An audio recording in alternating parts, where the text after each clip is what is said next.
2 months ago, I bought the world's cheapest G Wagon for $8,800, and I took it to Mercedes-Benz, who gave me a quote for $36,000 to fix this thing.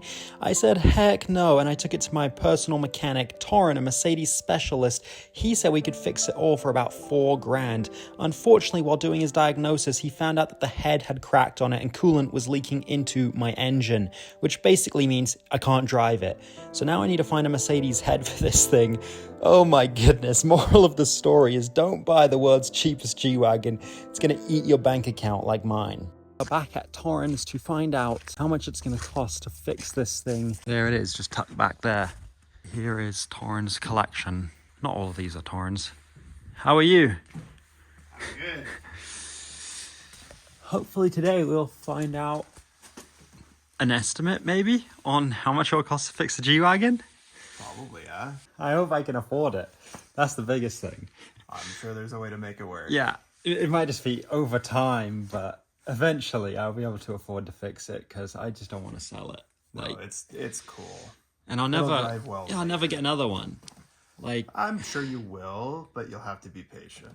but I don't want another one. Yeah, Like, it's the that's thing, true. if I sell it, that's it. I probably would never buy one again just because I don't like owning the same car twice. Mm-hmm. I want to experience new vehicles. Totally. Yeah. So, I'm sure we can make something happen. this is a Cosworth right here. Yeah. What's wrong with this? It's been sitting for 15 years. Dang. So I went through it. It needs a bunch of stuff for the fuel system, but it does run. Well, that's impressive. Yeah.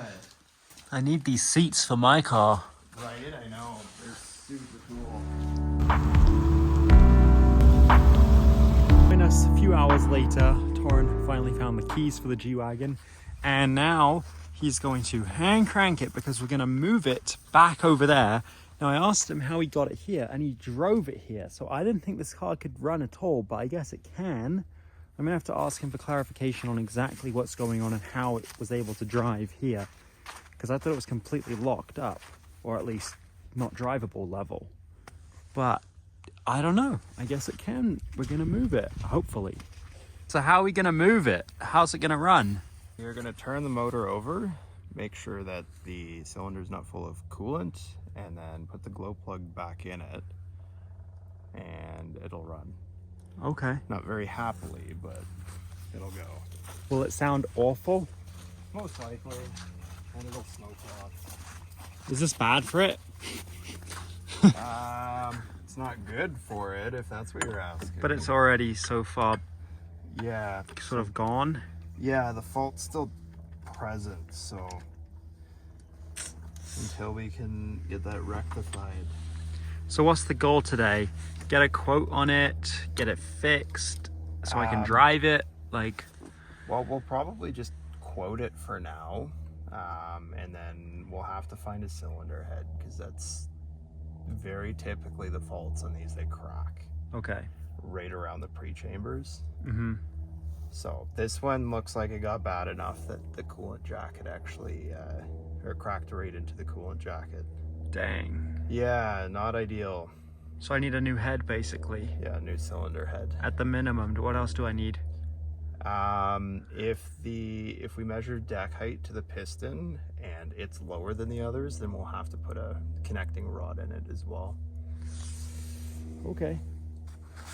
And then I guess we'll find out how much it's going to cost today. Yeah, we'll price it out and go from there. That's provided we can find a cylinder head. Yikes. Yeah, I know. Not ideal. So just watch yourself, because it's going to spray when I turn it over. Okay. See the coolant spray out, if there is any. No coolant ended up spraying out, but it did make this sound.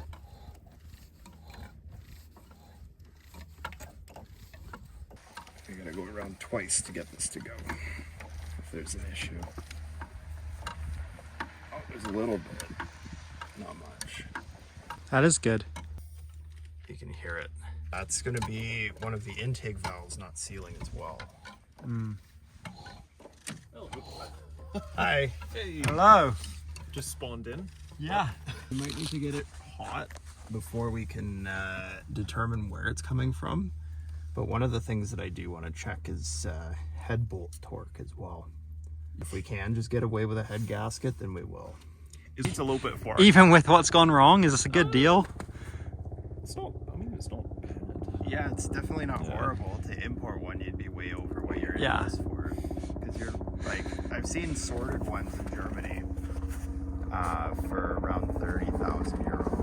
Worst case, I mean, if we're talking about taking the head off and getting it machined or whatever, I mean, it's not the end of the world. No. Really. It's possible, it's fixable. It is fixable. Yeah. It's just kind of annoying and inconvenient. Yeah. Yeah, and we're going to find out in this video how much money, hopefully, it's going to cost to fix this. Yeah. It's... All right, let's start this and see if it will even start. Oh, it'll go. You just have no glow plugs. Because that issue is still present. Okay. It's better than I thought. Oh yeah, no, it's not a.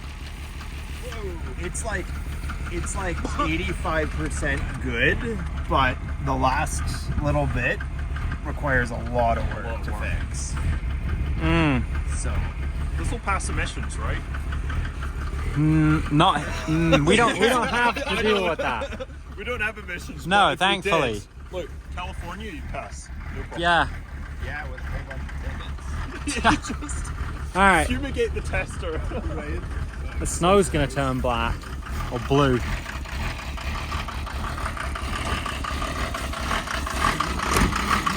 It's quite smoky. Yeah, just a little bit. It's normal. Oops.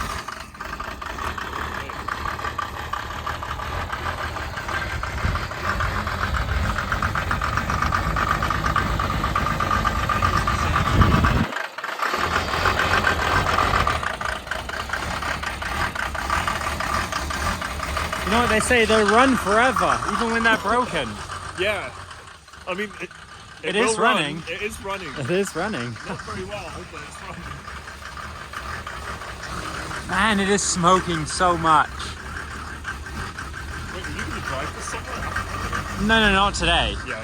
No, I brought my red car. No, I know. I was going to say, don't drive it like this. No. No coolant lights on, surprisingly. Oh. I wonder why. Yeah, I wonder why. It shut off really quick though. That's quite good. Yeah. Yeah, these ones. I would say it's compression-wise probably pretty. Oops. Yeah, well, You okay? Don't do that. I'm okay. yeah, the shop's built for me. Turn it off if it turns off quite aggressively. You know, it's probably got good compression. Yeah, no, there's a couple cylinders that are questionable. I put the camera in there and the valve seats and valves are very pitted and they don't look like they were ground in when they rebuilt the heads, so not great. I would, if I were you, I would just get the head rebuilt. Or get a new one. Wow, I mean, I'd rebuild it because then you get new. do you have what kind of money do you want No, to throw? I don't have money to throw at this. Because we can get a new one I got right pennies. from Mercedes-Benz. Really? Yeah, surprisingly, they're still available, and they're available in Canada. How much? They're I think about $3,200. That's not bad actually for a whole. I mean, for a brand new part from Mercedes. Yeah, so that doesn't include springs, guides, retainers, valves. Okay, it's well, maybe, just yeah. valve guides and seats, I think. That's a lot of money. I mean, you get a new part with warranty though, so there's Yeah, that. you get a warranty, dude. Yeah. I don't know. To me, it's all relative to my bank account. Yeah. It'd be I cool if would get- Mercedes sponsored us. Yes, please, Mercedes. I have so many of your cars. While doing more disassembly, we then found something rather alarming. You see that, copper? Yeah, I have no idea where that's from, but that's not supposed to be there. It looks like it's a piece of copper wire. Yeah. So we're gonna check So the what- head bolts and make sure that nothing's loose. 'Cause that's potentially a reason why it cracked. If we find a head bolt that's loose in the vicinity of that cylinder, that could be one of the reasons why it cracked, because it's not tight, so the cylinder head will actually twist or move in an undesirable direction. And that puts a lot of stress on the parts. The car gets band-aided together and then off to the next owner. Yeah. I get to deal with those every day. And that's what we're dealing with right here. That's what it appears to be.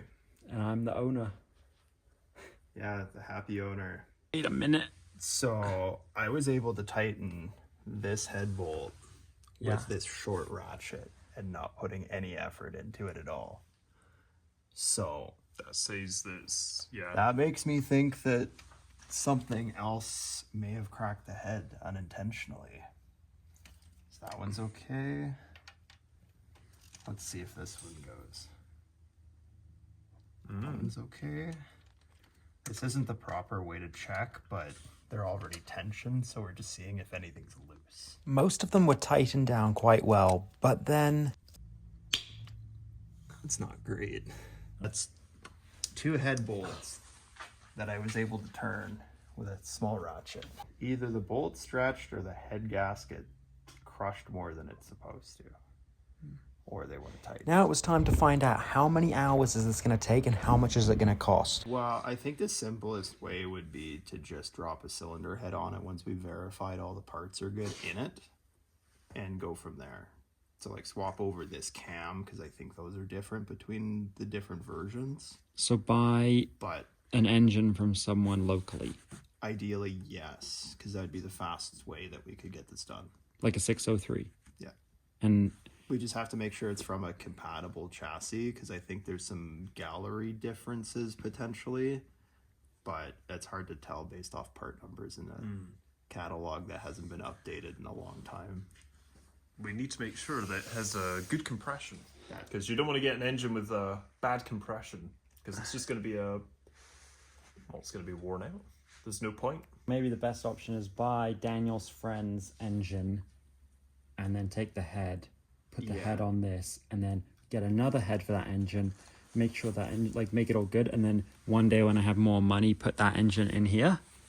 Yeah, and we can make, with a more modern turbo and a set of injectors, we can probably get a little more horsepower so it's equivalent without the issues. Okay, that sounds like the best idea. I think so, yeah. And it'll just be way more drivable. These turbos are so lazy. Now, I could just sell the G Wagon, but I really want to fix it so that it can drive for another 20 years. So the thought process right now is buy Daniel's friend's OM603, which came out of a W124. It's a 3-liter. Basically, take the head, put it on my current vehicle, get the G Wagon up and running again, and then build the other one so that I could eventually, when I have more money, swap that into the G Wagon, have a bigger turbo, get more power, and do it when I can actually afford to pay for the swap. Let me know what you guys think of this and if you have any better suggestions. Or if any of you guys have a head, please let me know.